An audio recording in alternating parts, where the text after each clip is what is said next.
What's up, y'all? Welcome to the DJ Kenny Parker Show, special SP 1200 edition.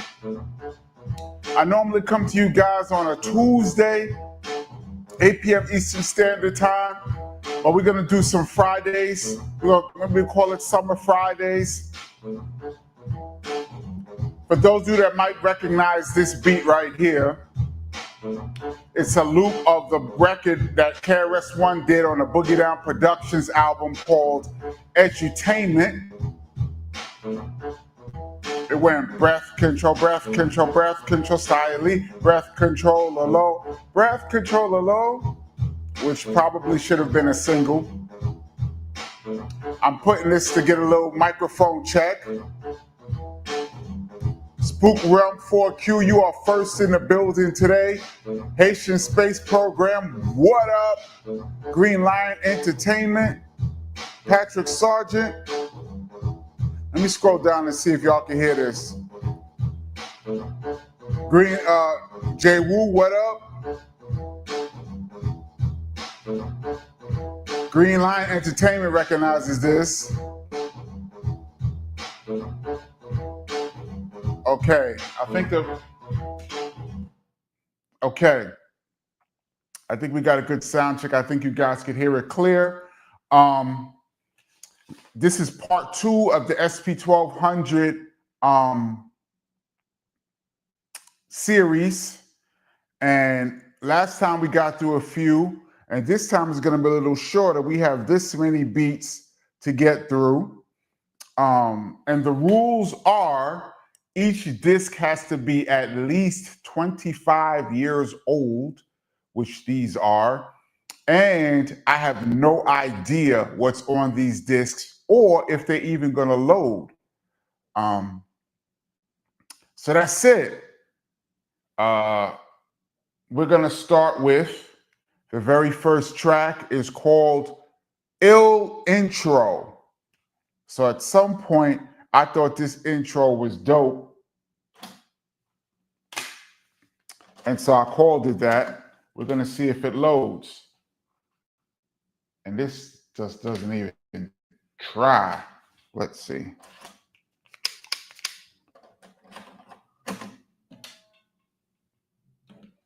Okay. Oh, okay. This disc is dead. We will not be hearing from Ill Intro. Let me try this track. It's called Because. And I think I sampled Fresh is the Word. Shout out to Mantronics. Let's see if this loads. By the way, I want to big up Amazing Entertainment who gave me this t-shirt. I did a party yesterday in Manhattan, New York. For vinyl nights, was spinning all 45s, all kind of vinyls, but I was spinning all 45s on 34th Street, Bella Abzug Park. It was off the hook. The crowd was fantastic. Big up DJ Misbehavior. Big up Rebecca Lynn. And I ran into these guys, Amazing Entertainment, and they gave me this shirt. So big up to them. And this beat has loaded. Okay, let's see what this is talking about. It says Song 01. Let's go. Are y'all ready? And here it goes.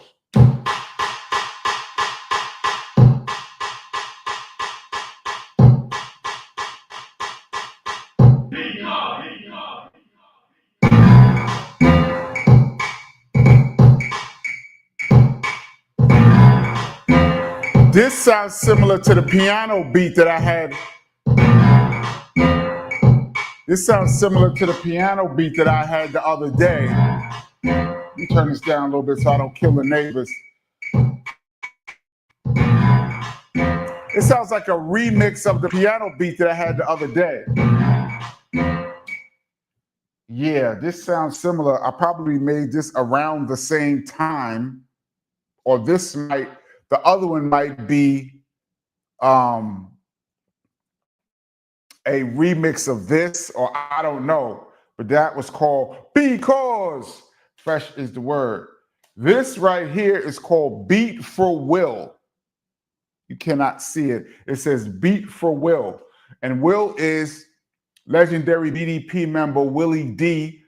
of BDP, not of the Ghetto Boys. Rest in peace to my man Will. He passed in January of 2020. And this particular beat, we probably was working on something. I don't even know if it's finished. I'm going to see if it loads. And it says disk not formatted. So this looks like it's already bad. I miss my brother Will, man. And we was working on something. Me and Will had did like a whole demo of probably like 4 songs. And yeah, this disc is dead. Dan Marasuti says you need to soundproof the apartment. Yeah, I mean, I don't really blast music in here like that, but probably should. Let me try the next beat. This says horn beat. So whatever horn beat was, let's see if this load. These discs are so old. I could probably work on some of these and see if I can get them to load, but I don't know.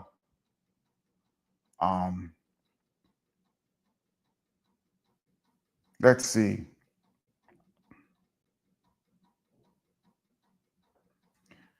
Patrick Sargent said, A1 Records, I went there 2 weeks ago and saw you were in there, saw your We In There vinyl single in there for $20. Oh, word? Shout out to A1 Records. They had given me a shirt too. CMC's Technique, what up? So yes, this particular disc loads. So let's see. It says 51,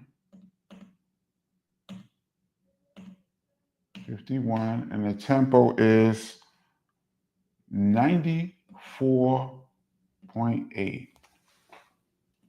94.8. Okay, let's see what this is, y'all. It's nothing, because apparently that's not it. Let's see if it's on another pad. Oh, here we go.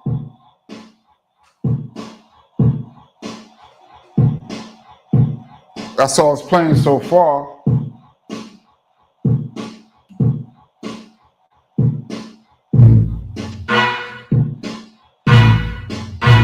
Oh.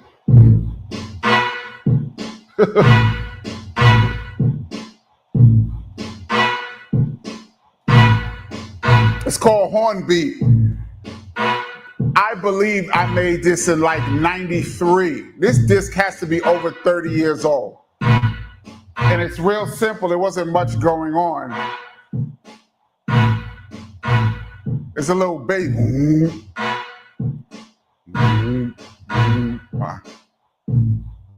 It's called Hornbeat.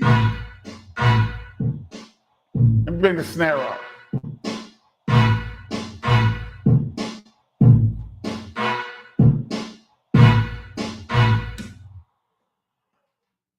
There seems like there's some wind in here.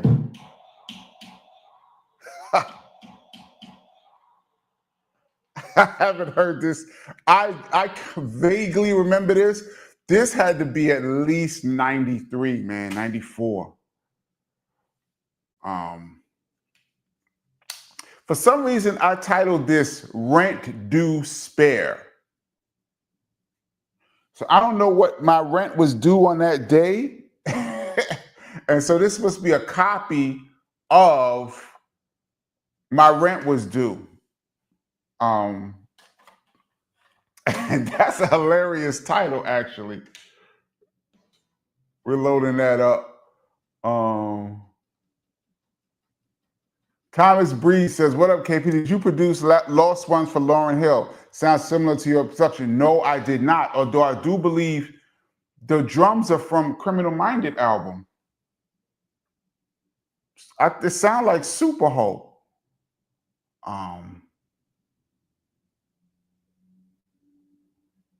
Yeah. And this doesn't load.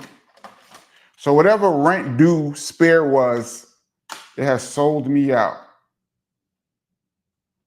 This, I have no idea. It doesn't even have a title on it. I'm just going to stick it in And we just going, y'all. We just going. And this disc is bad. Damn, most of these discs, if I load, somebody mentioned last week, if I load each one of these sounds individually and then load the sequences, I could probably get them to load. But okay, this is called the blues. Don't know what the blues was, but it must have some blues sample. Let's hope one of these load, man. Patrick Sargent says, you got some Keras Front notebooks or drawings? No, I do not. Spook Realm says, that horn beat made me bang my head and break neck. That horn beat was a little work. It needed more work, but that was definitely something. And Gage says, Rent Due is a proper name. I had a beat CD I made called If You Pay Me. Word. It's funny to see just where your head is at. This doesn't load either. The blues doesn't load. Let me see something. I'm gonna try to load just individual sounds for a second because I'm curious to see what this was. This, oh, damn. I'm gonna load individual sounds until I see how much of this beat we could get.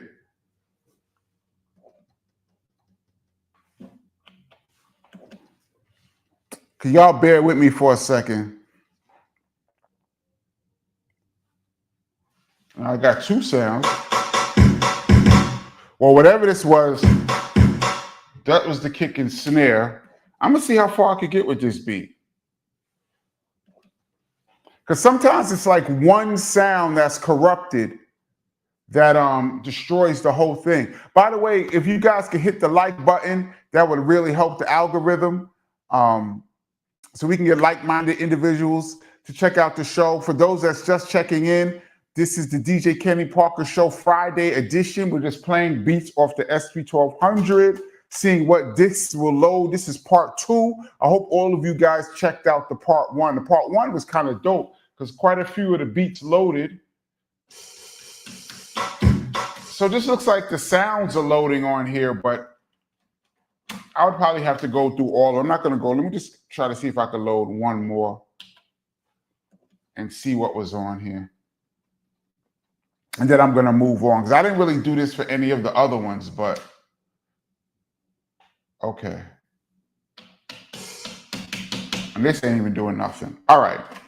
The blues is giving us the blues. So we're going to move on. This says infamous. This says infamous. So apparently I must have thought this sounded like Mobb Deep. We're going to see what infamous is all about if it loads. And it didn't. Damn. AP says, this is dope. I'll check for part 1. Yeah, part 1, there was a lot of beats that played. Guess who says, did you copyright what you're playing now and before? No, I have no idea what's even on here, to tell you the truth. Every one of these discs is at least 25 years old. I think this is in the 90s. This is called Rough Ride. So I guess it must have reminded me of Rough Riders. Man, I hope some of these beats load. It loads the sequences, but there's like one corrupted sound on here that destroys all of these discs, man. Let me look at some of the comments while we're checking this out. Patrick Sargent says, Heather beat All Glocks Down sample beat production. I have that disc, but it doesn't load. I actually have the Heather beat All Glocks Down disc, but it doesn't. Of course it doesn't load, because if it loaded, that would be too good to be true. This loaded. So let's see what Rough Ride is all about. It's a song '01. Let's go.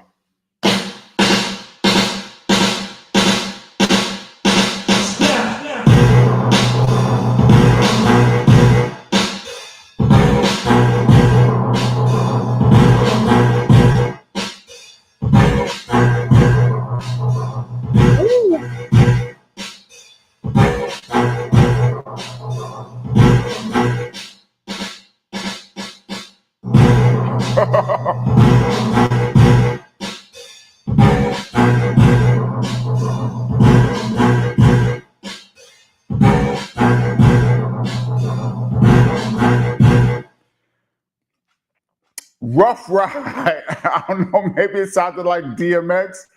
I believed I might have used this track. I did a series of Nike commercials, music for some Nike commercials in like 99. And I think I might have used this for one of the commercials. I could probably use all of these beats again. Because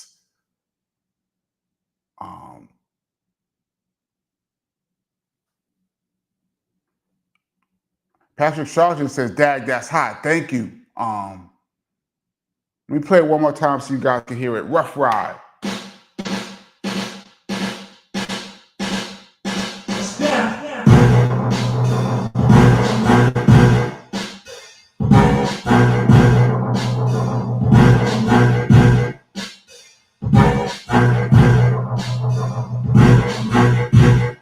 Okay. So we got two. This says beat for Common. I was supposed to I had played some beats for Common. This is in 96. I had played some beats for Common in 96. And I believe we were supposed to work on this. This is the beginning of something. I have no idea what this is, man. But I'm gonna plug it in and see. It just says beat for Common, so it must have been something. Rosmel says, "Kenny, what is that on your chest?" It is the cordless microphone. This is the mic. It's a Rode microphone, and the other piece is connected to the back of the connected to the USB of the computer, which you can't see because I'm on it. But yeah. Supreme Divine says, "You always have hard beats." Yeah, well, this time in my life, I was extra grimy with it. I got some other stuff that's newer. Eventually I'm gonna get to a lot of things, man. But this is just stuff from the 90s, which we was hard in the 90s. MMA says, "A ride down memory lane in hip hop, courtesy of Kenny." Yes, man, we just memory lane in it. This beat loads. So let's see what Beat for Common was all about. It's on two things, 10 and 11. So let's see. Segment 10 is the first part, and the tempo is 90.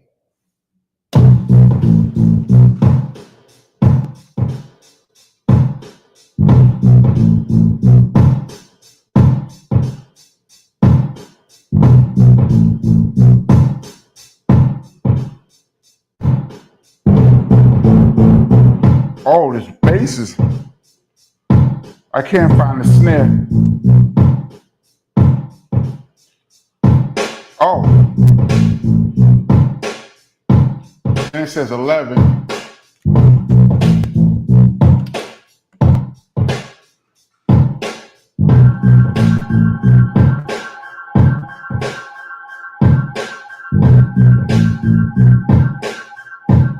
Whatever this was, I remember this.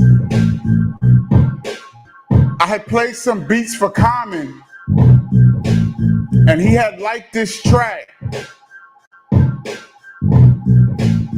But somehow it never worked out. We never ended up working on it.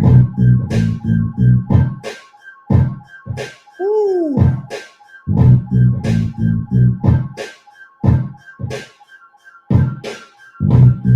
then it drops back to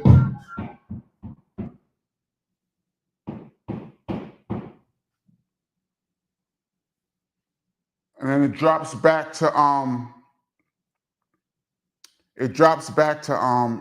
play it one more time for you guys. Let me turn down the volume a little bit. And then it drops back to this.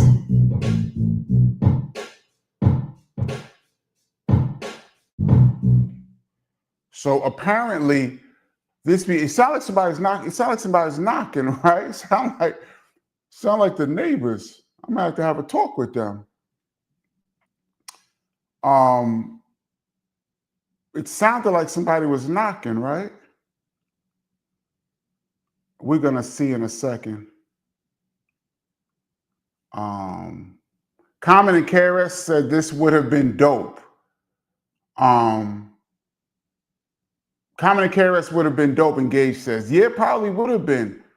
I just remember Common had liked this.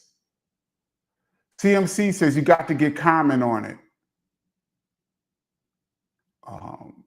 So I just said, open the door. It's the BDP police. Yeah, I think somebody knocked on my door, but I didn't answer it, and we're gonna keep it moving.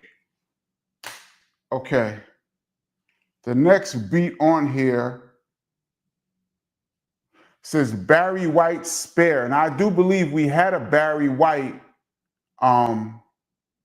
We had a Barry White Spare the last time, but somehow it didn't load. So let's see if this one loads.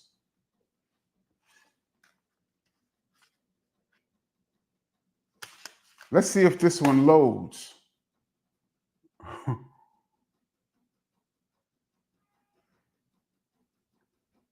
Patrick Sargent says, turn down the monitors. I mean, I could turn down the monitors. I mean, only thing I have is playing is these monitors right here.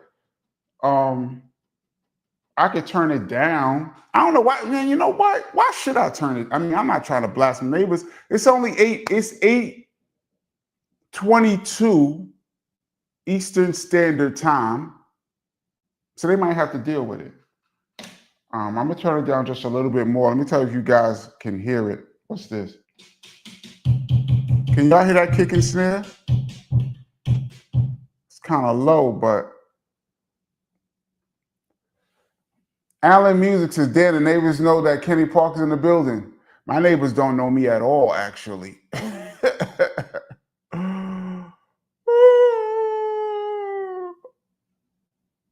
Okay, this beat has loaded.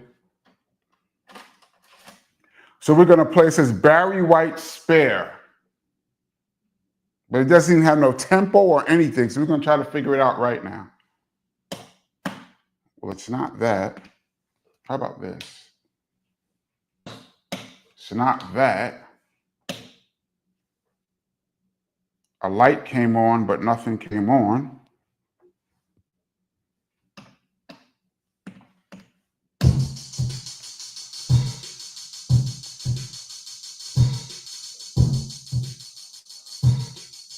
Some drums. Can y'all even hear this now?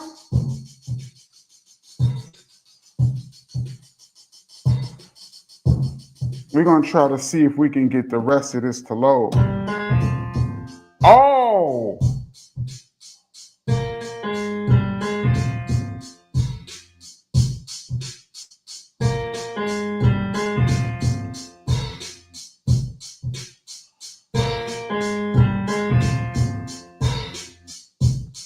This is, it's like Barry White. This was,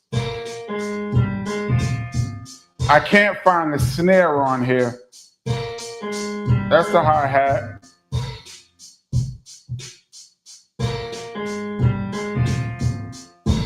That's the kick. That's the bass.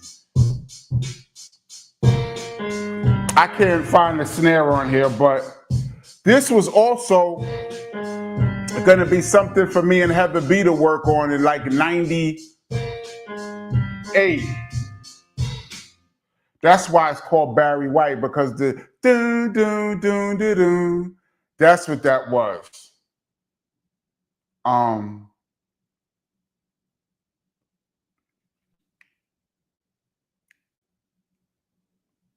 Yeah, Barry White. I'm gonna play it one more time so you guys can hear just the thing.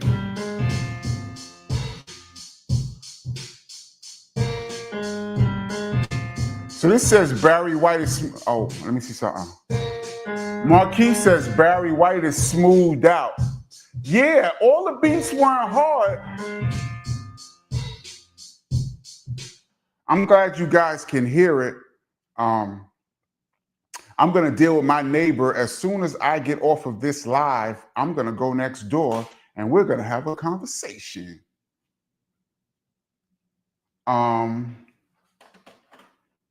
gonna play. Oh, this one is called. It says hip hop shit I need to finish.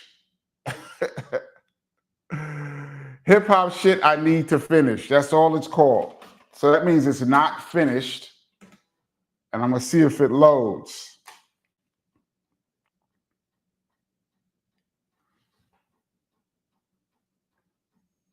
Patrick Saw said, KP, the only reason we get on YouTube on a Friday night sessions. Thank you so much. I really appreciate it. Gurgi Netta says, we can hear Prodigy from Mobb Deep on that beat. Word up, son. Thank you, Gregory Nettis. Supreme Divine says, I can hear it just fine. Thanks. I'm gonna keep it at this level right here for now and see what's up. Plus, some of these are louder than others, so they kind of come on like blah. Okay, this one loaded, y'all. Let's see what it says. Hip hop shit I need to finish. So let's see. We're gonna start with, it has no tempo or anything.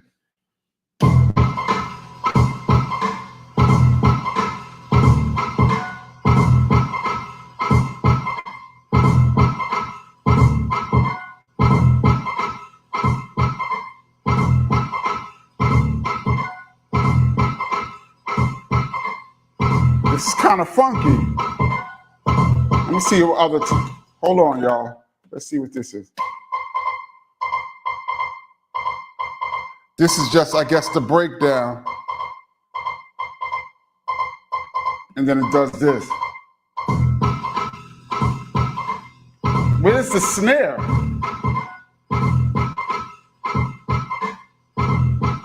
There's the snare.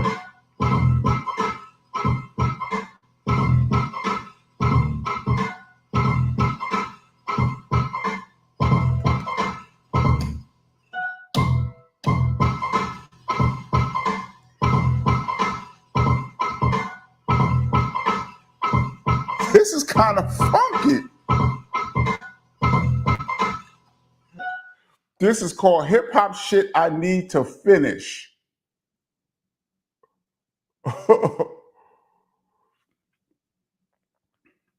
Gregory Ness says, yo, Kenny, do you think you can give Karis one of these old beats and make a new song with it?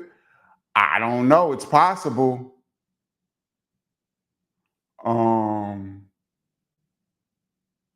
Room says, don't hurry up and get off the lives. Neighbor can wait. Word. Guess who says Just Ice might like that? Yeah, that sounded kind of ill. Let me play it one more time so you guys could just hear it. I think it starts like this.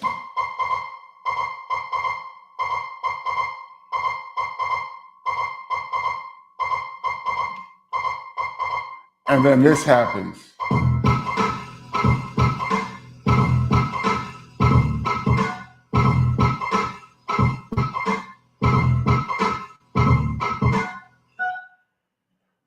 Okay, that's hip hop shit I need to finish. We got a few more, y'all, like maybe 5. So we're gonna see how many of these loads. This is called Slow B-Side. I don't know why, but let's see if it loads. While it loads, let me see the comments. Heat Diesel says, I hear Biggie on top of hip hop shit I need to finish. That would be dope. Markeith Bankroll says, Jive didn't like that. Jive didn't like anything that I ever done.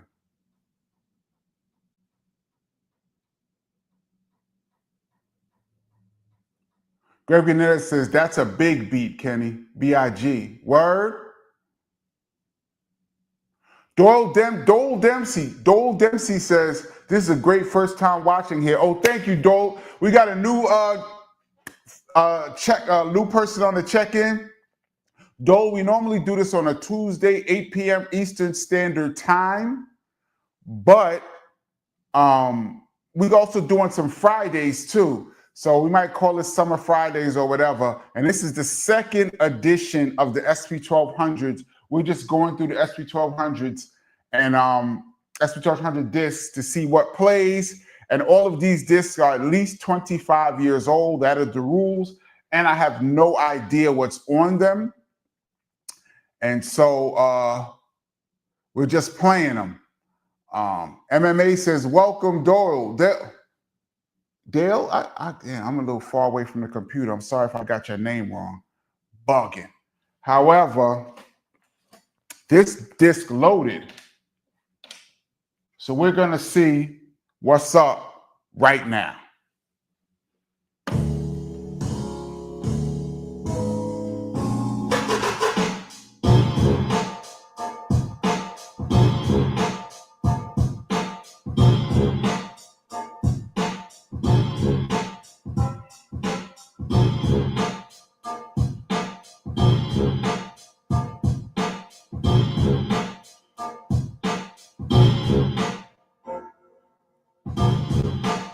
Oh, it's kind of dope.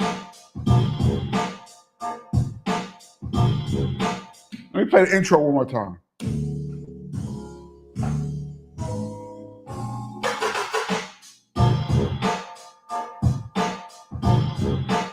This is called Slow B-Side.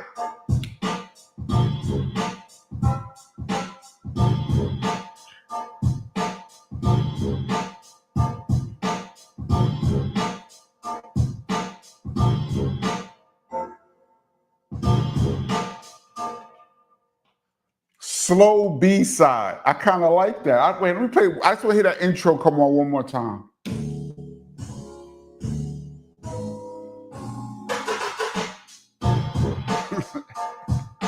Yeah, that's kind of, I personally like that one.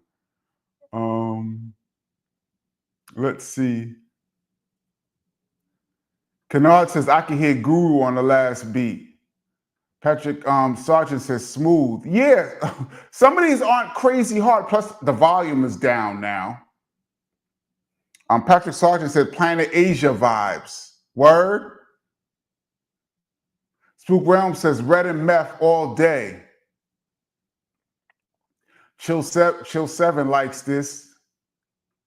Insane. I'm getting some good, says that intro is crazy. Yeah, you know, I could, see, also I could move that intro to another beat. So say we liked another beat and I could put that intro on another beat and it could work out really well.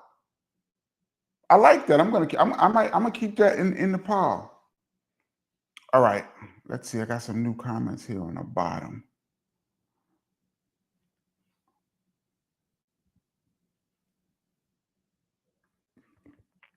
Engaged says KRS clearing the air on that one. Yeah, Chris would have been dope on quite a few. Keep in mind, I probably have played quite a few of these for people and they didn't get picked. So who knows? This just says new shit and it says KITC. I have no idea what that means. This looks a little chewed up, like it might not come out the SP1200 if I put it in there. I'm gonna give it a shot.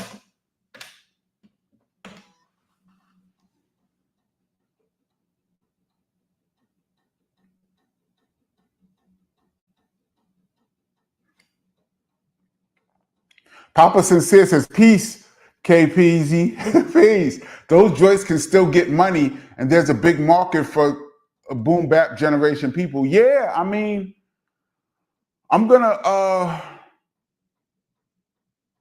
we just going through them to see which ones, you know, might have some potential and I might compile them and, you know, but I have tons more beats. This is just old stuff. Kennard says, KP, and this is how you get back in the game, knowing your creation is still fire. Thank you. I appreciate it, man. I'm glad that you guys are showing me some love. I really appreciate it.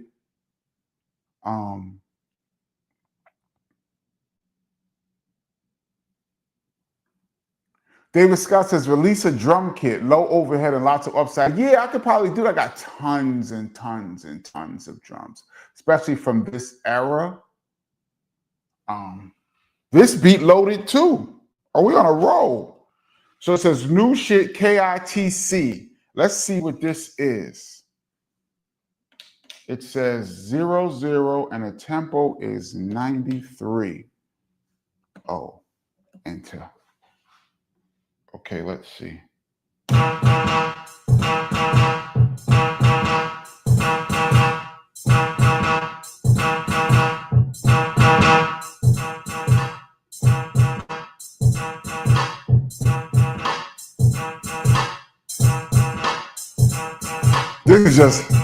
This is weird to me.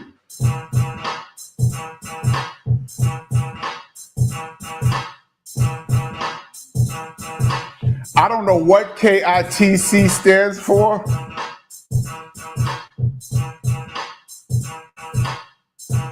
I don't even know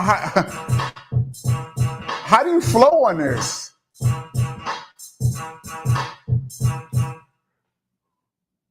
Kennard says, hip reggae vibes. It sounds like a reggae beat.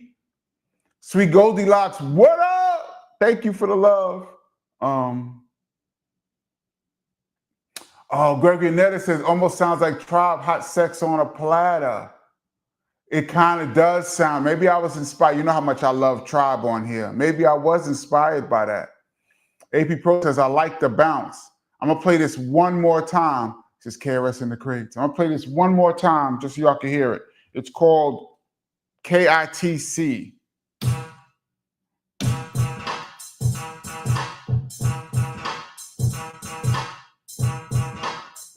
Let me see if there's something else going on. Oh, it drops.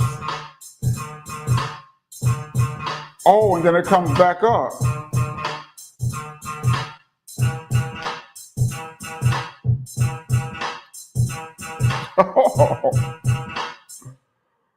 Oh, shit. That's kind of interesting. Okay, this is called Rhodes Rock. Now, we had a Rhodes Rock last week. We had a Rhodes Rock last week that was Rhodes, but it wasn't what I was thinking it was. Let's see if this is the Rhodes Rock that I was thinking it was. Patrick Sargent, Patrick Sargent says, do you write? You mean rhymes? No. I cannot rap to save my life. David Scott says, I like the scaling. Lord Finesse would be proud. Shout out to my man, Lord Finesse. Engage says, there are a few styles from various artists on that one. Yeah, I mean, some of these could work.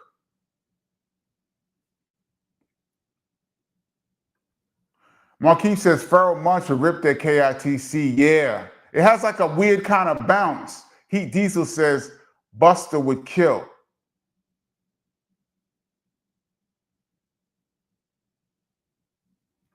Rod Woodman says, KP, how can we hear the song you did with Karen Wheeler? Honestly, I think it would still be a hit if released today. It was dope.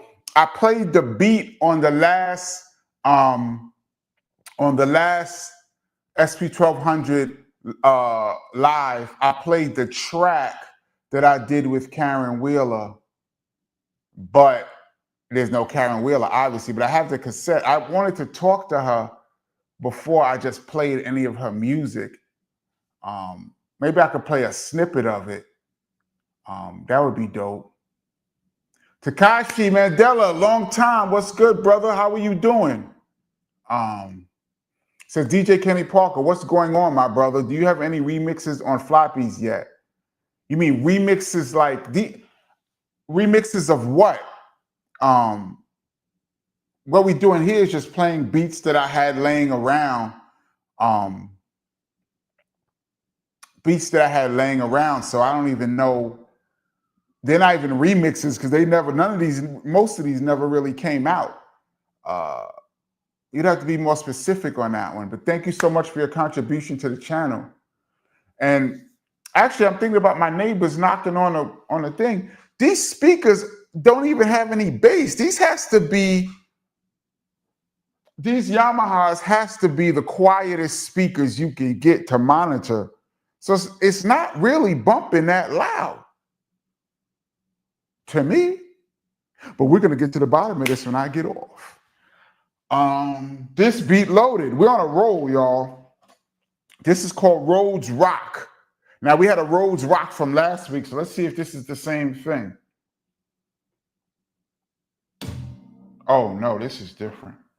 I already could tell.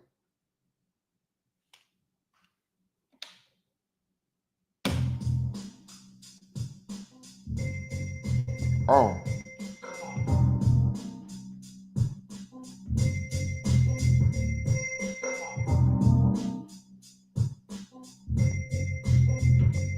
This is just some real slate. I can't even find the snare on here. That's the hi-hat. There's the snare.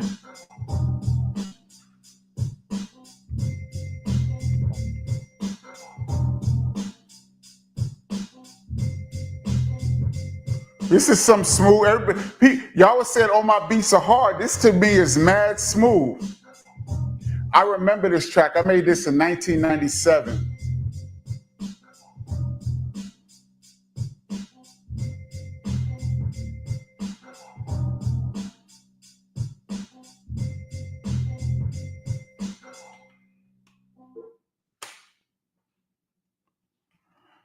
Okay, this right here is called Nuff Bass Beat. So at the time, I thought this had Nuff Bass. Now, this is really going to get my neighbors to knock on the wall because it said Nuff Bass. I think we got one more left, y'all. So we're going to see if these load. Thank y'all so much for taking this memory lane trip with me. We're just playing this off the SP. Let me go down to some comments.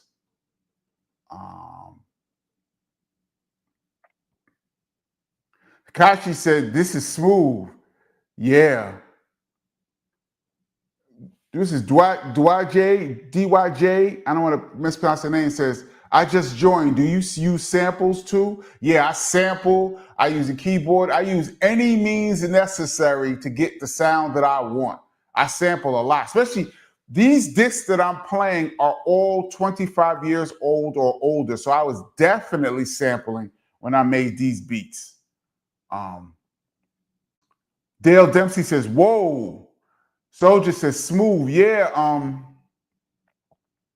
That was a smooth one. MK Ultra says, "Do your neighbors know who type this is?" DJ Motherfucker Parker. No, my neighbors have no idea who I am, but they're about to find out as soon as we get off. Trust. Don Dallas TV says they feel threatened when they hear our African drums, regardless of the volume. Could be. Kennard says straight KRS on that one.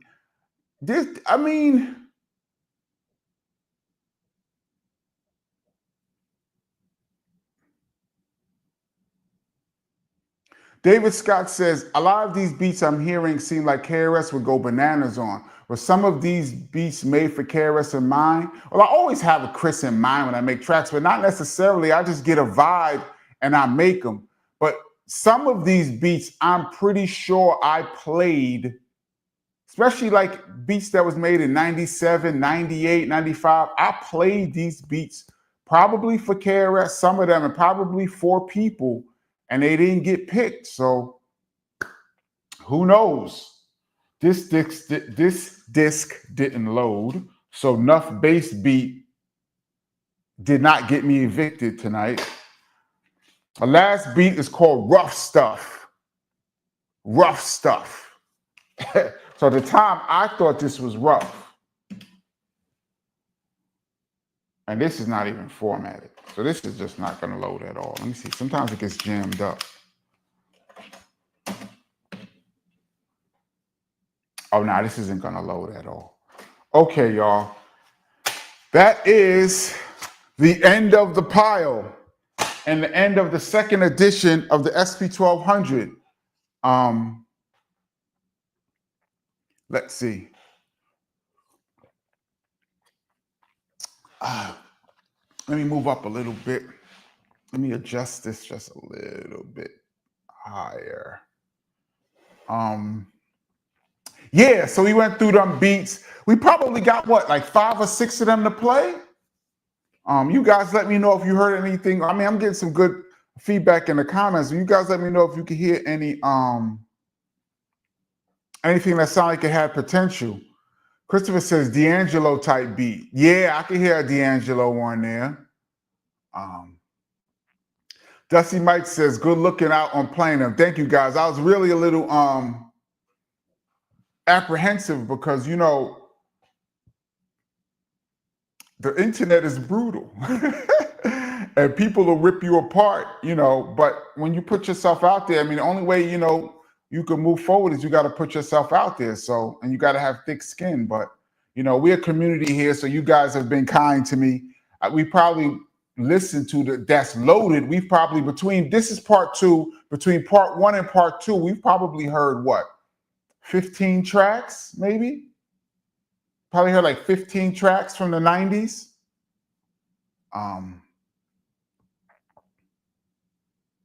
Brand Yakubian says, hey, Kenny, where did you learn how to use the SP1200? Was it trial and error, or did someone teach you how to use it? Both. I've talked about this before, but back in I started DJing for BDP in 1990, right at the top of 1990. And by the summer, by like September, October of 1990, I was already digging in the crates, trying to find samples, trying to find things.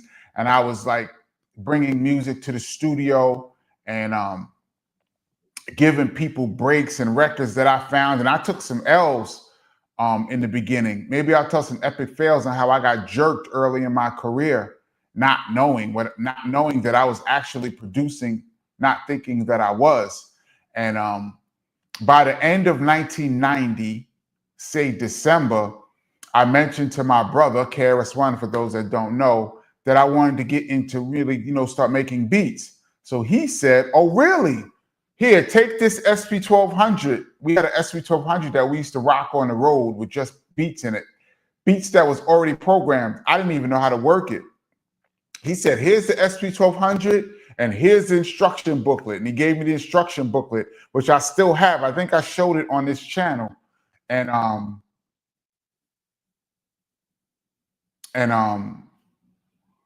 I just jumped on it. First, I tried to read the book and I couldn't understand anything. That book was like reading another language. But luckily, we had an engineer that was down with us named D Square. Shout out to D Square, legendary engineer. He did Naughty by Nature. He engineered OPP. He did Nice and Smooth. He did Mad BDP songs. He did Call Me D Nice. He did a bunch of stuff. I called him up and I was like, yo, I'm stuck on this SP1200. He's like, let me give you a walkthrough. So he kind of walked me through the basics.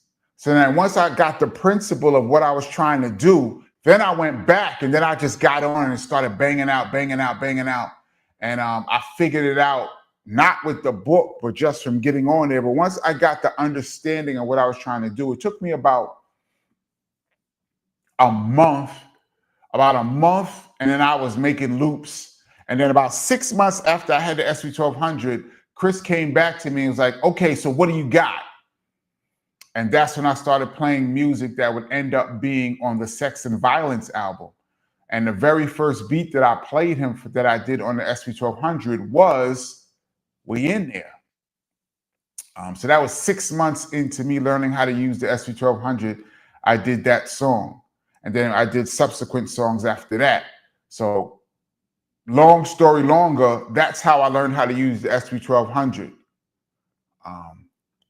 CMC, once again, thank you for your contribution to the channel. I really appreciate it. He says, hey, yo, KP. Let's see what he said. This is a little something towards your new record. Oh, thank you so much. I really appreciate it. Thank you, thank you, thank you.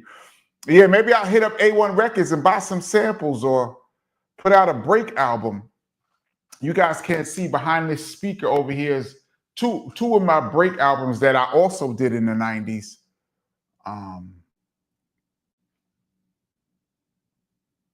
Engage says, Beats was dope. You got to do that Common one. Put KRS and him together. Yeah, I mean, that was mad. Oh, I would love it, man. I would love it. CMA says, KP, do you have any 4-track cassettes? No, but I did have a 4-track player who I got from KRS. He had this old 4-track. I think he bought it in '89, and I had been asking for it for him for years. And he finally gave it to me in like, he had it in like a closet or something. And he gave it to me in like 96. He bought it in '89. He gave it to me in like 96. And I was messing around on the 4-track a little bit, but then new stuff had came out by that point. So by the time I started messing with the 4-track, it was already outdated. Engage VR YouTube channel. Thank you so much for your contribution to the channel. I really appreciate it. It says, thank you, Kenny, for doing another Friday night, and thank you for sharing dope creations, and hit the like button. Yes, please hit the like button if you guys get a chance. It helps the algorithm. And thank you so much. Yeah, I think we're gonna do a few more of these sessions. I have probably 60 or 70 discs, maybe 100 that I can play just to see what's on them. Some of them I know what's on them. Some of them have beats on them. Some of them have just drums. Some of them have just sounds. But some of them I'm going to play. We're just going to have some fun with it. I mean, I really enjoy doing this. And, you know, you guys didn't make it painful. Oh, shoot. Let's see. Henry Muniz says, Kenny, I keep saying this. You need to get KRS in the studio with these beats from the SP1200 sessions and make an album. It can be BDP or KRS Live. It will revive the original sound, please. That would be dope. We'll see how it happens. I mean, we'll see how it goes.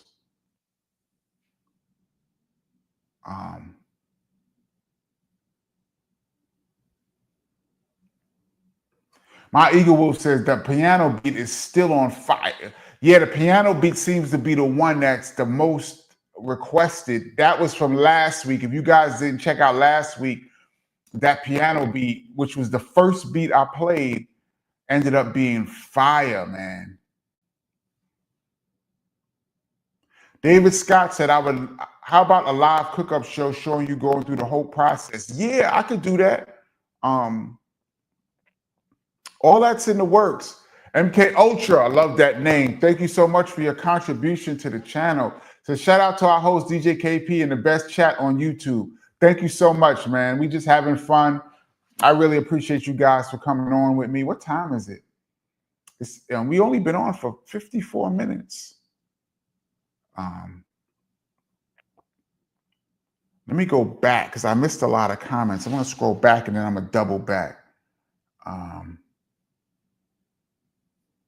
Let's see.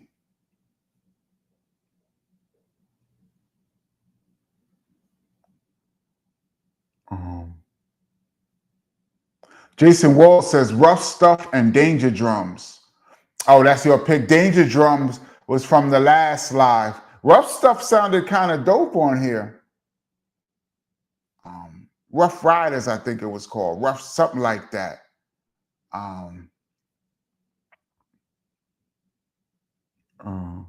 MMA said, LL, Kenny, be careful. Oh, you mean by not going to check out my neighbors? Yeah, I'm just going to go knock on their door and see what, all the knocking was about. I'm going to do that as soon as I get off. MK Ultra says, do your neighbors know what time it is? It's the DJ Kelly Parker Show. Sit back and enjoy. Yeah, it's Friday night, man. Loosen up.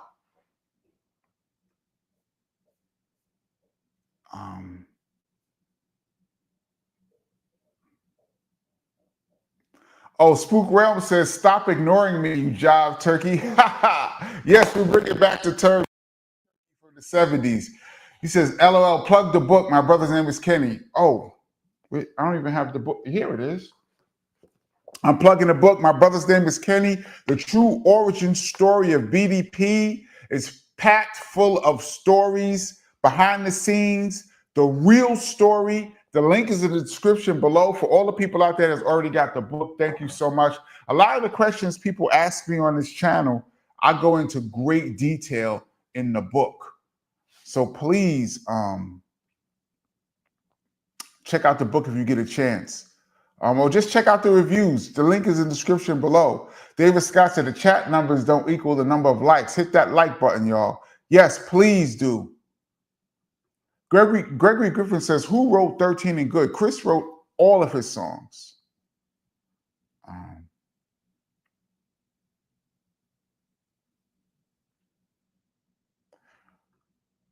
Brand Yakubian says, on Discogs, you have production credit on a Greek hip-hop album in 2017. Can you tell us about the song? The song is called I have no idea what that is. I have never worked on any Greek hip-hop album in my life. In 2017, absolutely not. I don't know if somebody sampled me and gave credit. I'd have to look that up. I'm going to check that out when I get off of here after I talk to the neighbor. But no, I do not have any idea what that is.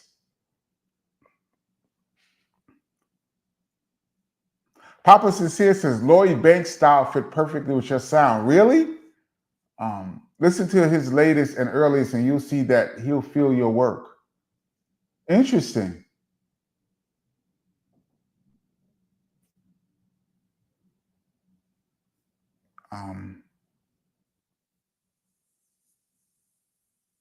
Let's see, I'm at the very bottom, so, oh, here we go. Normally I'd be behind y'all, but today I'm at the very bottom. Immobilarity says, any chance of Heather B's 92 album ever coming out with songs like I Get Wrecked and Get a Job? Sadly, no. I do have some of her songs on DATs, but I don't have a DAT machine. And some of them DATs are so old that they just pop as soon as you put them in the DAT machine. But I got to get a DAT player because I have quite a few things from that album. The album that we put out in 1996 called Take It Mine, which is considered Heather's first album, for us would be considered Heather's third album because we worked on 2 albums before that. There was one in 92 that you're talking about that was coming that never came out. And we did some stuff in like 91, a whole album that got scrapped. So if I ever get a DAT machine to be able to put some stuff on DAT, maybe we'll have a DAT session on here. Rod Woodman says, I know it's been said before, KP, but the book would be an incredible movie. Thank you so much for purchasing the book. Yeah, it really would be. I think I call it, my brother's name is Kenny, the greatest true hip-hop story ever told. And I really believe that there's no other story, hip-hop story, that I've ever heard that's remotely like our story. It's really an absolute miracle that both of us actually survived growing up in New York. But to see how KRS became KRS, it's almost a miracle. It's not even almost a miracle, it's a miracle. And I hope I captured the essence in the book. Gregory Ned says, how many more beats you got left, Kenny? Well, not tonight, I'm not going to play any more, but in general, I have dozens and dozens and dozens of tracks that I'm really going to start. And I have a bunch of ideas that I want to start working on too. So I'm going to get around to playing all of this stuff eventually. We've been talking for at least a year and a half on this channel. People say, yo, Kenny, why don't you get on an SV1200 and play some beats? Like you said, I'm going to do it. I'm going to do it. I'm going to do it. And finally, I said, well, let me start with the old stuff. So now that we're here, let's get it. Gregory Griffith says, big up to Ballhead Slick. Absolutely. Big up to the guru. I used to see him all the time in the clubs, in the studio. I miss him a lot. Just a super cool brother, man. Super cool.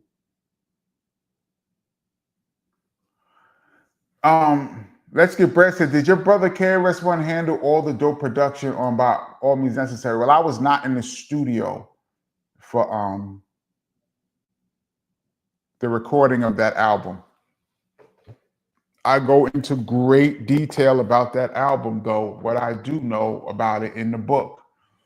I know D Nice had a hand. I don't know how much he produced, but I know he produced I think he co-produced I'm Still Number One. My Philosophy, I think Scott LaRock and Chris had started that, and then Scott passed, something like that. And the rest of it, I think, is KRS. But yeah, he did most of the production on that album. But I wasn't there.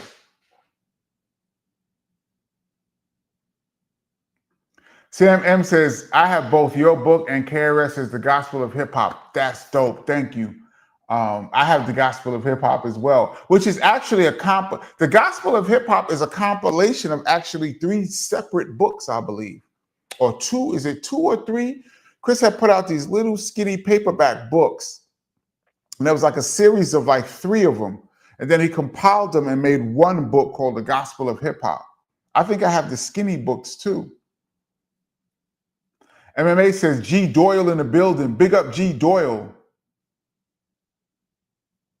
Jason Wall says, Greek hip hop was a Giannis. Imagine if it was Giannis. Oh man, they say he wants to leave Milwaukee. David Scott said, whatever happened to Fluffy Toenails? That is $1 million question, man. Fluffy Toenails used to be a regular on this channel, and Fluffy Toenails just disappeared one day, and we never heard from Fluffy Toenails again. I hope everything is good with Fluffy Toenails. Also, Robbie the Danger used to be a regular on this channel. Haven't heard from Robbie the Danger in like a year. Hope people are doing well, man.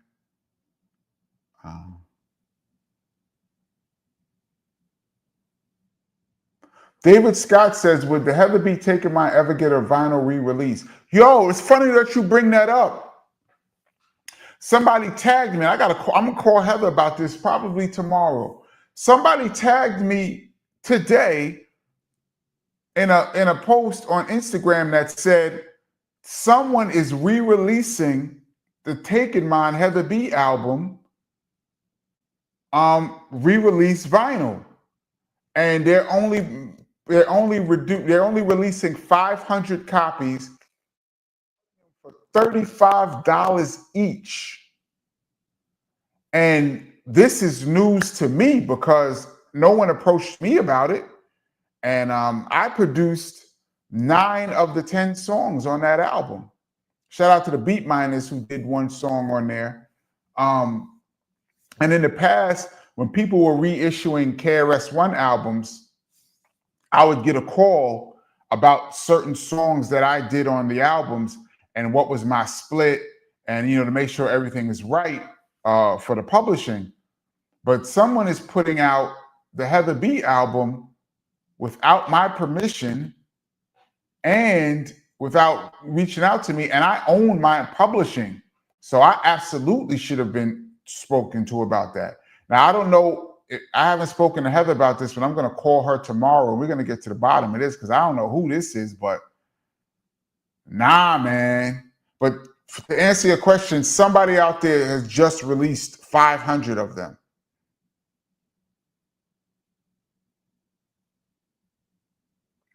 Kanad says, KP, something about those vibes from that era of hip hop, the energy is insane. Maybe that's why they influenced the change of music in the industry. Well, you mean New York, the New York boom bap sound, that was a sound.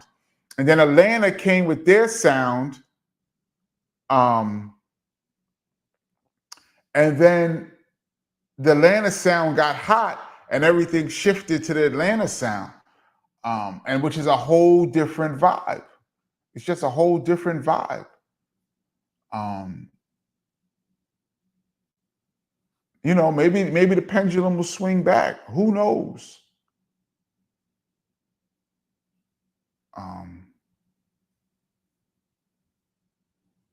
Let's see. Patrick Sargent says Jack of Spades. That was on Ghetto Music. And I believe D Nice produced that as well.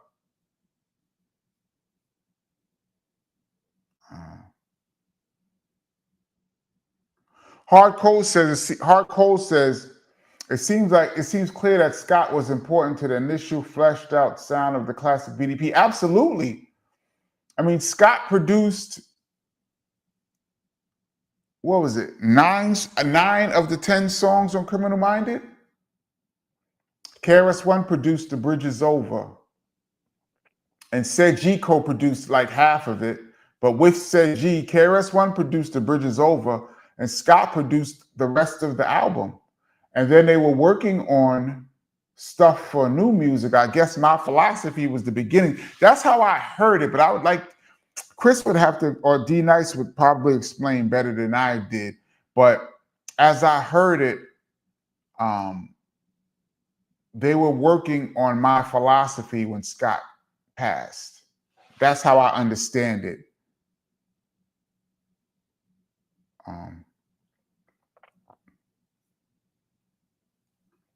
Sweet Goldilocks, thank you so much for your contribution to the channel. Thank you so much.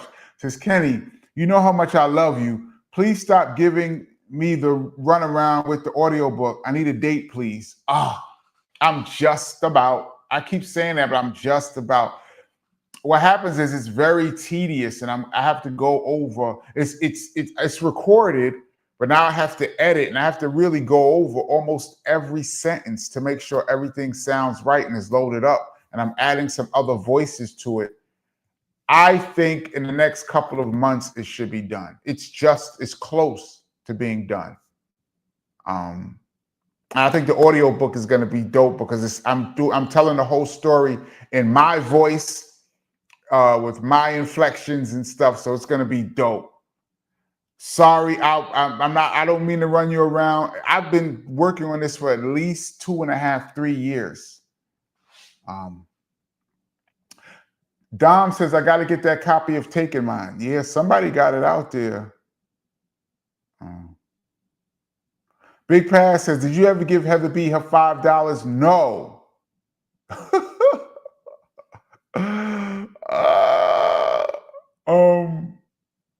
Y'all guys have to check out Heather B when she was on the channel to even understand what you talk about. Heather B was the first guest on the DJ Kenny Parker show. Y'all have to check that out. It's on this channel under the live section. You guys even understand what he's talking about. No, she ain't get that money. Spook Realm says, Say Gal is still my jam. I actually worked on that song. Did I work on that? Yeah, I think I did the drum programming on it. I think we programmed it in my crib and then we took it to the studio. Brand Yakubian says, I know the label, Taking Mine, they're in Germany. It's a German label that's doing this?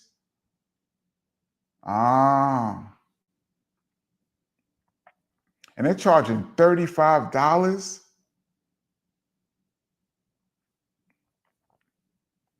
Crazy.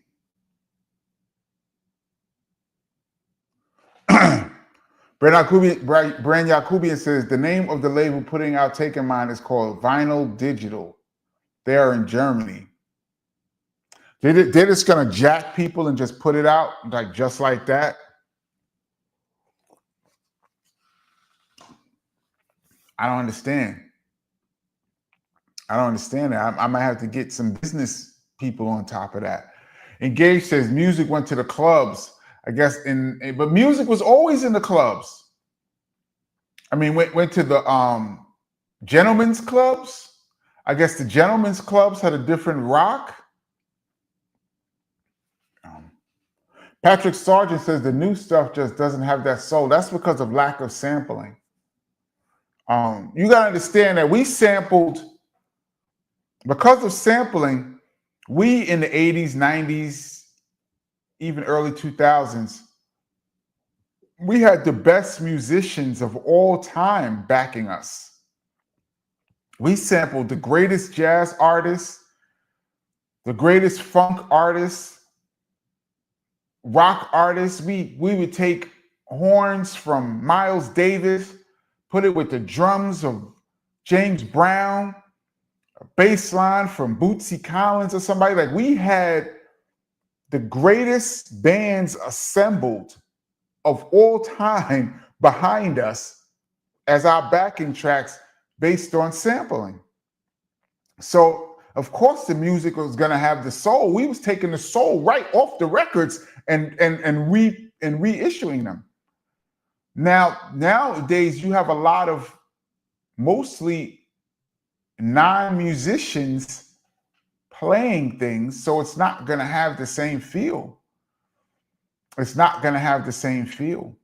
And the young people who can actually play instruments, I don't know, it doesn't seem like they're really making, or maybe they're just too young to understand the soul. I don't know. The problem with sampling, though, is that it's so expensive. And, a lot of, in the 2000s, people were saying, I want tracks without samplings. I want no samples, no samples, no samples. Because you didn't want to have to worry about sample clearances. You didn't want to have to worry about publishing and paying exorbitant amount of money and getting your song rejected. You could work on a song and it be ready to go. And then the original artist be like, I'm not clearing it. I don't like the lyrics. And that's the end of your song. It's a headache. And the new era of making money just says, I'm not going to deal with the sampling headache, but it hurt the music. It helped financially, but it hurt the music.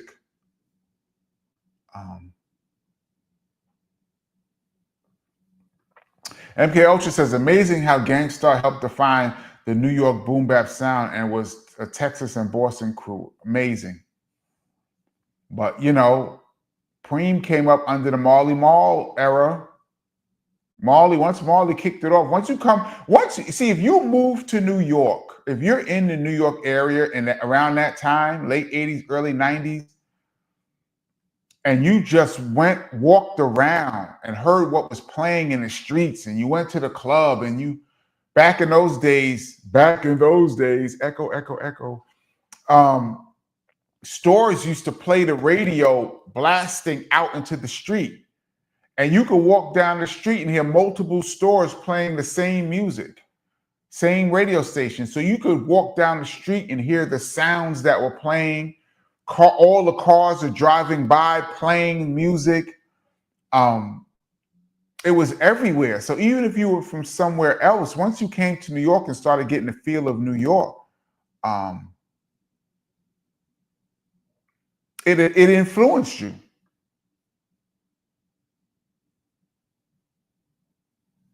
Patrick Sargent says, I can't get into a lot of this new stuff, just like modern comics. I agree, man. I think that's where Marvel went wrong. I think the early Marvel, when they stuck to the early stories, they were incredible.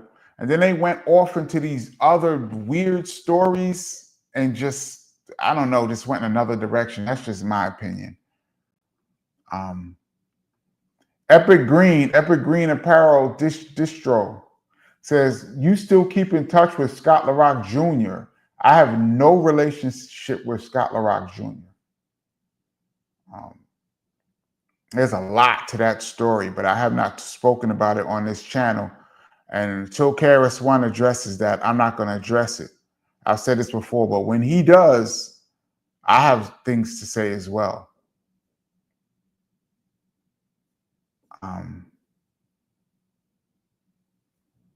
Let's see. Somebody said, "What's your favorite insect?" I just lost that. I don't have a favorite insect. I don't love any of them. As a kid, I grew up around swarms of roaches. So of course I hate them, and I hate mosquitoes because they apparently love me. If I had to pick a favorite insect, butterfly. Beautiful. They don't bother anybody. Butterflies.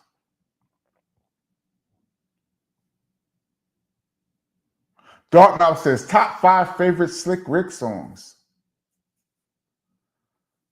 Lottie Dottie the Show, which I think is the greatest 12-inch of all time.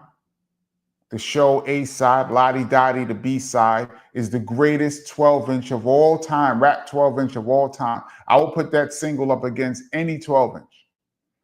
Eric B. as President with Check Out My Melody on the back is a great 12-inch. I think Warm It Up Kane and Smooth Operator is a great 12-inch. But the Show with Lottie Dottie on the back, I'll put that up against anything. Oh, so Show Lottie Dottie, Hey Young World. Damn, that's hard because I got Hey Young World, The Moment I Feared, that's 4. And 5 could either be Mona Lisa or The Ruler's Back. I'm going with The Ruler's Back. Dun, dun, dun, dun, dun, dun. The Red Alert used to kill that, man.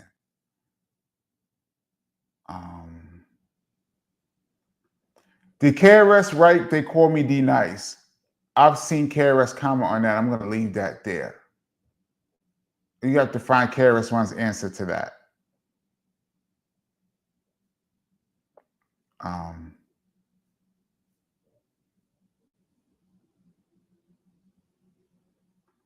David Scott says, do you address the Scott LaRock topic in the book?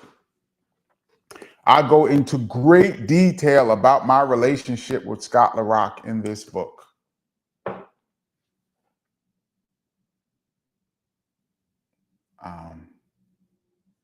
MK Ultra said Teenage Love, probably my least favorite. Remember after LL made I Need Love, then every album had a love song on it for no reason? People sleep on Lick the Balls. You know what? That's The Great Adventures of Slick Rick is one of the greatest albums of all time. You can't really. There's no wrong answer on that album. That album is just packed full of classics.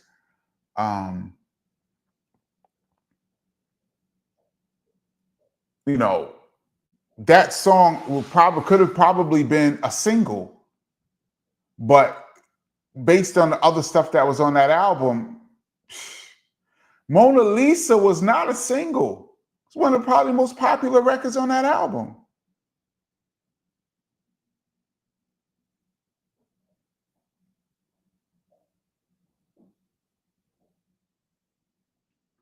Gregory Nettis says the Tribe Called Quest, Check the Rhyme versus De La Soul, Me, Myself, and I. Oh my God.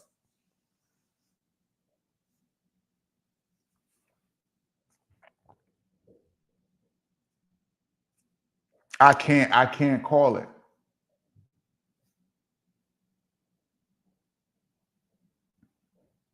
Like I said, I had this argument. People was arguing with me in the comments section, and I said, there's only been about 10, maybe 12 albums to me, moments in hip hop that changed the game.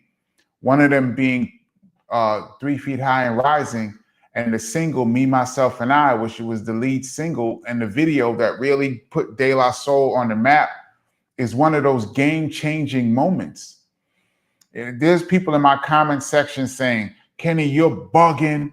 There's at least 25 to 30 game-changing albums. That's bullshit. And I said that in my opinion, the Wu-Tang Clan Enter the Stage was not a game-changing album. I think that was a absolute phenomenal masterpiece, but it was great for Wu-Tang. I don't think it changed the game of hip hop. I think it was great for them. And dudes came in my comment section, the Wu fans tried to get me, but I stand by that. I mean, if you look at 1993, when 36 Chambers dropped, the before and after, what changed after Enter the 36 Chambers? Do we have a legion of Wu-Tang copycats? No. Do we have a bunch of people sound like Dirt Dog? No. Sound like Meth? No. Sound like Ray and Ghost? No. They sounded just like them. Do we have a bunch of karate-themed albums? No. Did RZA's production, everybody started sounding like RZA? No, his style was so unique. That's what I'm saying. I don't think that 36 Chambers altered the course of hip-hop. I think it was a great, great album for them. Even in the business world, the way RZA structured the contracts where Wu-Tang was signed to Loud, but then he can sign each individual artist to different labels, that was never heard of. I think Parliament Funkadelic had that kind of deal. I think the opposite happened. After RZA got that off, no other label would ever do that ever again. You mean to tell me we have Method Man who was on fire in Wu-Tang and he can just leave and sign the Def Jam? That never happened again. So I'm trying to say, what off of 36 Chambers changed the game? In my opinion, it did not. And I take that back to De La Soul. 3 Feet High and Rising did change the game. And that's the only reason I would put Me, Myself, and I over Check the Rhyme, only because that's a game-changing record. So but I love both of them probably equal. I might like Check the Rhyme, might even slightly more. But because of the game-changing factor, I'm picking Me, Myself, and I. And I would debate anybody on the Wu-Tang. I could be wrong. That's my opinion. But I'd like to debate. Terrell McMillan, thank you so much for your contribution to the channel. Says KP, tell me up to see an original live or animated movie on Luke Cage straight out of the original comic story. Tell me you up to see an original live or animated movie on Luke Cage. I like Luke Cage. Yeah, I'm up to see it. Matter of fact, and you know what's funny? I used to see Luke Cage, not Luke Cage, the actor. What's his name? Michael something. I saw him a couple times in the street walking past. He walked right past me going into a coffee shop. He didn't say anything to me. I didn't say anything to him, but I was like, oh, look at Luke Cage. He walked right past me. You know what's the first thing I was thinking to myself? I wonder if he's bulletproof. I wonder if his shirt is bulletproof. I wonder if he's bulletproof. That's the first thing came in my mind as he walked past me and went in a coffee shop. This was when the Luke Cage show was on Netflix, like at its peak. I saw him in the street. But yeah, I'm down to see that. That would be dope. James Green, thank you so much for your contribution to the channel. He says, hey, Kit, what's the scoop? The scoop is we just finished playing beats on the SP1200. We got about 6 of them to play. And now we are just talking. I'm going to get off in a little while. We're approaching an hour and a half. We're just talking about whatever. And we usually do this every Tuesday, 8 p.m. Eastern Standard Time. But I think I'm going to expand to Tuesdays and Fridays because Fridays is pretty cool. I'm going to expand to Tuesdays and Fridays. Don't hold me to that. We got a streak of Tuesdays, 92 weeks in a row that Tuesdays has been going strong. So that's dope. We have not missed a week. But Fridays may or may not. I don't know if I'm going to keep every Friday, especially when it gets hot, but we're going to see. But that's the scoop. Thank you so much for your contribution to the channel.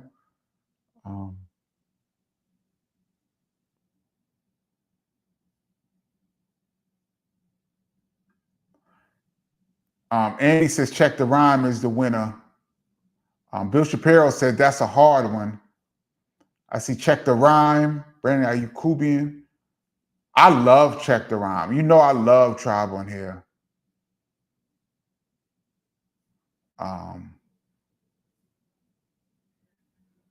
Let's see. Let me scroll down. Dartmouth, did you like Trends of Culture Off and On track? Absolutely. Off and on. That style that they did, off and on. And that was an ill style that they rocked on that track. Absolutely, I love that track. And I was cool. I met one of them. I was cool with one of them. I used to see him around. He was mad cool. Did the Chronic change the game in your opinion? Yes.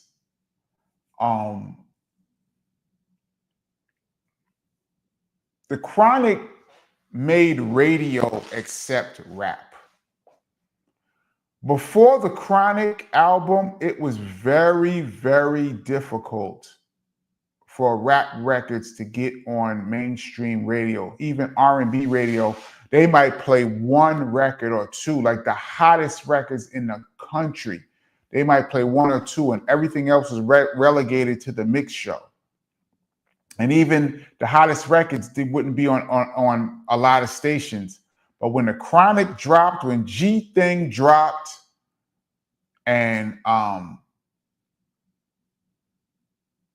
that's when radio decided that they can get with rap in that form. What Dre did was he made tracks that was R&B ready almost, but then put the gangster stuff on top of it. That's how he tricked radio into accepting us, because if Snoop had been saying the same exact stuff that he was saying over hard boom bap beats, it never would have got played. Go back and listen to even Gin and Juice, Let Me Ride, G Thing. Go back and listen to Dre's production at that time. Those are borderline R&B tracks that he was coming with. But then Snoop was saying some of the hardest stuff ever, but just in a smooth tone. I think Dre set the tone musically for how to get on the radio. It was the Chronic album. I mean, and I think Dre has two game-changing albums, Straight Outta Compton and the Chronic. I think the Chronic was one of those moments that changed the game of hip-hop. And it was Dre's music that made radio accept rap. After that, all kind of songs were played on the radio. After that, whole radio, all hip-hop, all the time radio stations started popping up. It was after 92, after the Chronic. Go back and check. Let's see.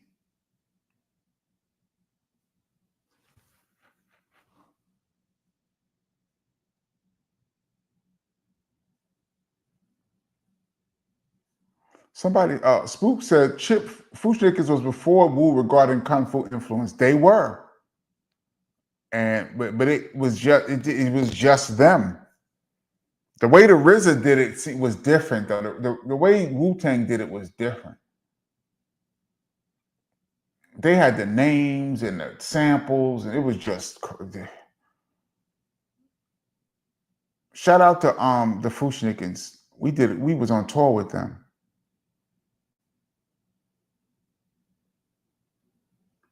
Mike Coulter, that's his name. Tieflin says, keep standing on it, Kenny. Wu didn't change hip-hop. And I'm not saying that to disrespect Wu. I love the Wu-Tang Clan. I love their music. And I'm cool with some of the members. I'm super cool with the Jizza. And I was cool with Dirt Dog, too. And I got to meet some of the other members of the group here and there. But I'm just talking about changing the game. There's certain albums that's great for that artist. I even think Slick Rick, The Great Adventures of Slick Rick, one of the greatest albums ever, was great for him. That's just how I look at it. That's just my opinion. But the Wu-Tang people was dissing. So, Rosmel says, Kenny, I disagree about nobody emulating the RZA's production. Just Blaze is one of the few producers that said they were inspired by RZA's beats. Exactly my point. One of the few. I'm not saying that nobody emulated him, but what I'm saying is there's times in hip hop where there's a seismic shift where not one or two people copied, but legions of people copied. A new standard was set, or a new genre, or a new way to see the game happened after certain times. After Run DMC dropped Sucker MCs, after the God Rakim dropped Check Out My Melody. Those are moments that after that, I'm not even saying these people were the first. There's people that did things that somebody did it first, but when they did it, after that, there were legions of people that copied. Now, if Just Blaze was inspired by RZA, I'm sure there were people inspired, but that RZA sound, the wave didn't happen with the RZA sound. RZA, there's times you can hear RZA's tracks in Wu-Tang, you know that's the RZA right there. The way his drum patterns are, the way he throws in certain music, throws stuff in and out, the sounds that he picked, definitely one of a kind. All right. I am going to jump off. We had an hour and a half.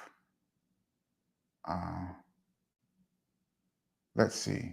I'm just going to check out a couple more comments and I'm going to jump off. Who was the member from BDP who was talking on your slipping? That would be ICU.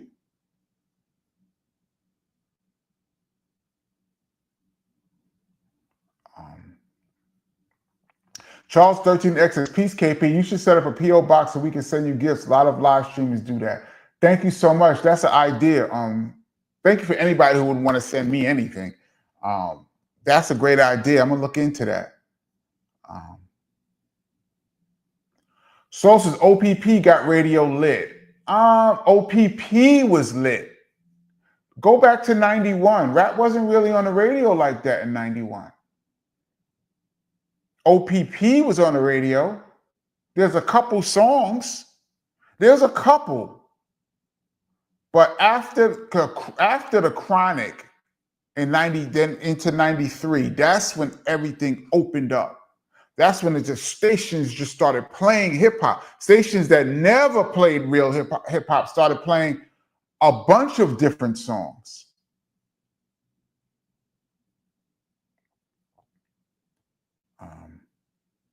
Favorite song by Shinehead. I think we mentioned this the other day. No Hafe Chat. Digital Underground was on the radio. Humpty Dance, the song. T says, do you still DJ in bars and clubs nowadays? Of course. All right. Rosmel says, love you, Kenny, but saying enter the 36 chambers didn't change the game is blasphemy.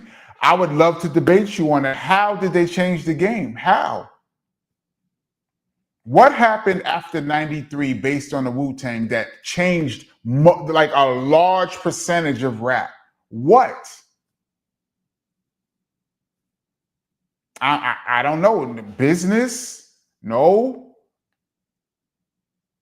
Was there like 30 ODBs after that? No. These guys were so unique, it would have been very hard to copy their style. You'd have been a biter. I don't know. This is just my opinion. I mean, everybody has an opinion, but I would love to debate what changed after Enter the 36 Chambers for everybody.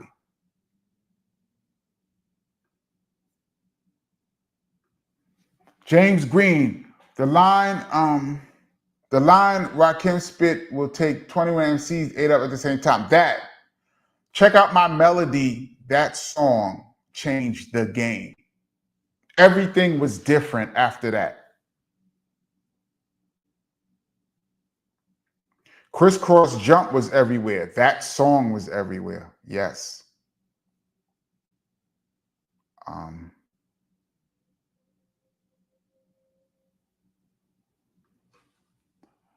Wu-Tang influenced the entire hip hop underground.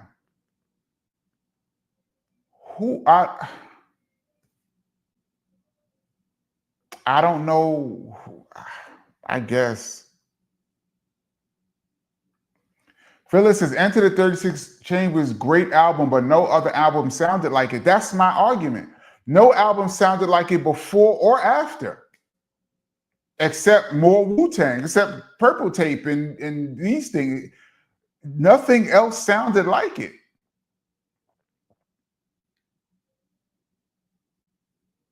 No new genre came out of it. You look at NWA, Straight Outta Compton, there's a seismic shift in the game after that album dropped. All right, I'm jumping off now. Thank you guys for checking out the DJ Kenny Parker Friday night SP 1200 edition. God willing, we'll be back on Tuesday, 8 p.m. Eastern Standard Time. BR Valentine says, KP, we love you, but sounds like a dry Wu-Tang diss. Absolutely, I am not disrespecting the Wu-Tang in any form, shape, form, or fashion. I'm just saying that the game-changing moments in hip-hop, I just don't believe that Enter the 36 Chambers changed the game. That's all I'm saying. That's just my opinion. Now, if you ask me, was it one of the greatest albums of all time in hip-hop? Absolutely. Absolutely. Is Wu-Tang the greatest group in hip-hop history? You can argue that too. But did they have legions of followers and other rappers change their style to be like Wu-Tang? I didn't hear it. Maybe it's just me.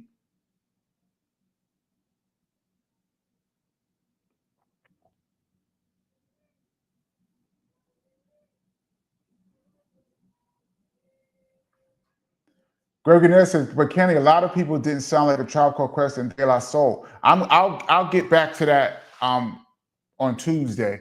And I'm saying 3 Feet High and Rising album changed the music.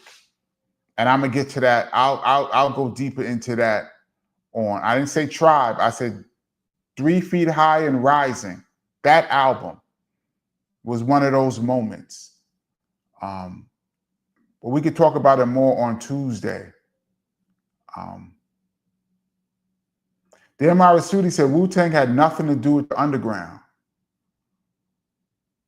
I mean, I don't know. We could. I would love. Let's start Tuesday with this debate. Let's start on Tuesday with this debate about Wu-Tang Clan, 36 Chambers, and De La Soul, 3 Feet High and Rising. And I'm gonna say De La Soul changed the game, and Wu-Tang Clan album didn't.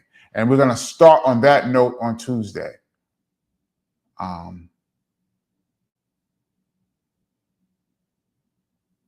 Okay. Theo says Public Enemy Takes a Nation changed it all. Yes, that's what I'm talking about. All right, I'm getting off because I can stay on here all day. All right, I'm out, y'all. Peace.